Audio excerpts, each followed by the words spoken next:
సిద్దిపేట జిల్లాలో గంగాభవాని ఆలయ వార్షికోత్సవ కార్యక్రమం వైభవంగా జరిగింది. ఈ వేడుకల్లో మాజీ మంత్రి ఎమ్మెల్యే హరీష్ రావు పాల్గొన్నారు. ఈ సందర్భంగా ఆయన గత బీఆర్ఎస్ ప్రభుత్వ అభివృద్ధి పనులను గుర్తు చేశారు. కాళేశ్వరం నీళ్లను సిద్దిపేటకు తీసుకొచ్చి చెరువులను నింపి వ్యవసాయాన్ని లాభసాటిగా మార్చారని పేర్కొన్నారు.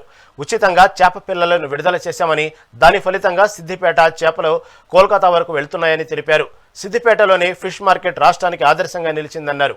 ఈ సందర్భంగా అమ్మవారిని దర్శించుకొని ప్రజలు సుఖ సంతోషాలతో ఉండాలని ఆకాంక్షించారు.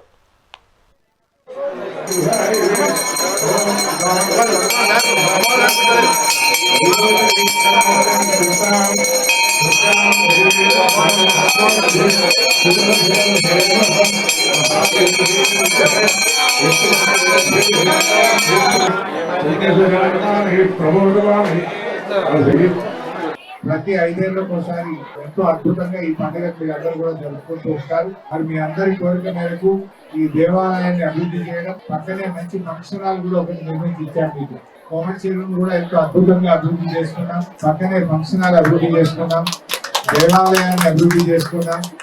ప్రతి గ్రామంలో గంగపుత్రుల కోసం కాళేశ్వరం నీళ్లను కేసీఆర్ గారి నాయకత్వంలో తీసుకొచ్చి ఇలా ప్రతి సంవత్సరం ఉచితంగా చేప పిల్లలు వేసి కూడా బీఆర్ఎస్ ప్రభుత్వం బంగారం వల్ల పంట పండింది. ఒకప్పుడు బయటకెళ్ళి చేపలు తెచ్చి మా వాళ్ళు పాపం వాళ్ళు అమ్ముడు, కమార్కాడ అమ్ముడు, కింద మార్కెట్లు అమ్ముడు.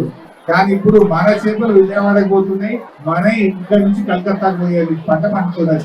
మరి మార్కెట్ లో కూడా మీకోసం, మా అక్క చెల్లెల కోసం ఫిష్ మార్కెట్ కట్టించినారు. స్పెషల్ గా ఒక ఫిష్ మార్కెట్ కడితే ఒక 20 మంది బతుకుతా ఉన్నారు. అక్కడ 20 షాపులు, 20 మంది అక్కా చెల్లెల కోసం అక్కడ ఫిష్ మార్కెట్ కూడా మంచిగా కట్టిస్తే సిద్దిపేటకు వచ్చి ఎంతో మంది చూసిపోయారు. సిద్దిపేట ఫిష్ మార్కెట్ చాలా బాగుందట, సిద్దిపేట హరీష్ రావు మంచి కట్టించిందట అని చుట్టుపక్కల 50